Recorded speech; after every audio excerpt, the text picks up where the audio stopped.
This is the AF Nikkor 180mm f2.8D lens that I've now owned for more than 1 year, so time for a review.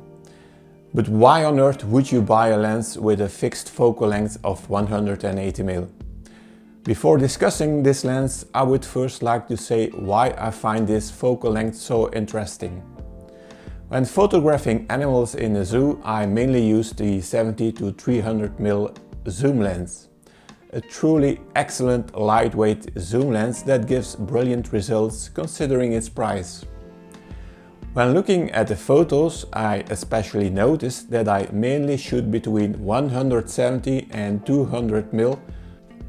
The only drawback is that the 70 to 300mm zoom lens is not really bright with its variable aperture of f4.5 to f5.6. So I am forced to increase the ISO value, which creates more noise and makes it more difficult for me to see all the fine details of the animals that I use as inspiration and models for my paintings. To be able to use a lower ISO value, I was looking for a faster lens with a focal length of about 200mm. Nikon has a beautiful 200mm f2 in its range, but with a weight of just under 3 kilograms, this lens was much too heavy. That's why the Nikon 180mm 2.8 caught my eye. With a weight of 760 grams, this is a huge difference. There is also the price difference. The 200mm costs more than $6,000 new, while the 180mm is available second-hand for around $300. Exceptionally, you can still buy this lens new for around $1,000. So I gave the 180mm a shot, and these are my findings. In my reviews, I do not provide you with all the technical details of the lens, which you can easily find on the internet, but I mainly show you how this lens performs based on the examples and my findings. As you can see, my copy of this lens is already beaten up, but the most important thing, the glass still looks good.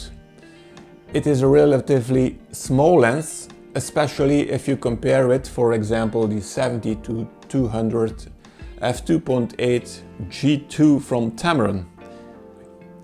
The build quality of this lens is exceptionally high.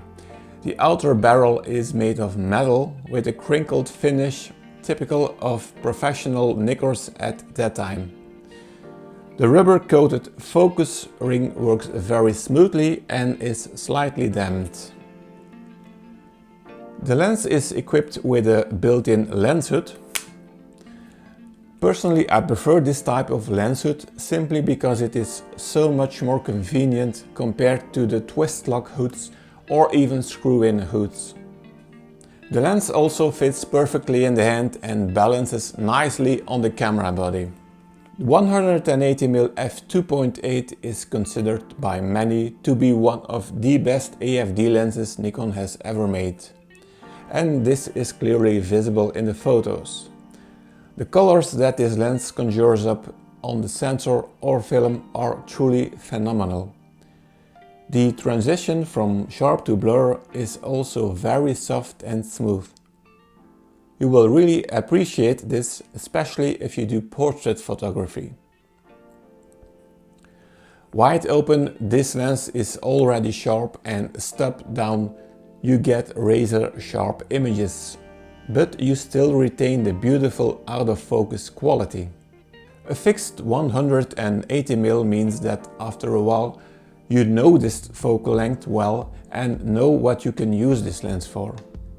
With this lens you get the 90s look when you photograph cars. The typical compression of perspective gives you these typical car photos. Nowadays cars are much more often photographed with wider focal lengths.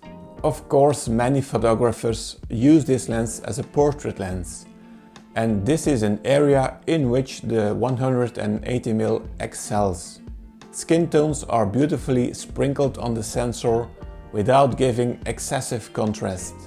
the typical of AFD lenses, but it is precisely because of this that you can beautifully post-process the images in Capture One, DxO or Lightroom.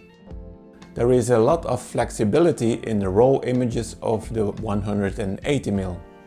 I also often use this 180mm f2.8 for street photography, where I want to keep a little more distance. This lens is also very suitable for this, partly due to the relatively small size of this lens. You can also use this lens for not too small subjects in nature. The background melts away as softly as butter on a hot stove. Again, be sure to check out the beautiful color reproduction that this lens conjures up. The 180mm mounted on an APS-C crop sensor camera gives you an equivalent image of 270mm on a full frame. This certainly opens up possibilities to use this lens in nature photography. The autofocus is not the fastest, but it is accurate and more than sufficient for me. Fast-moving hummingbirds are a lot more difficult to capture with this autofocus. Forget vibration reduction with this lens. This is an old school lens. An AF to manual focus switch, a focus ring and an aperture ring is all there is to this lens. But again, you don't buy this lens for the latest gadgets. The masterful rendering that this lens displays is truly exceptional. But how does this oldie compete against newer technology such as the Nikon 70-300mm AF-P lens? When we use both lenses wide open, there is clearly a difference.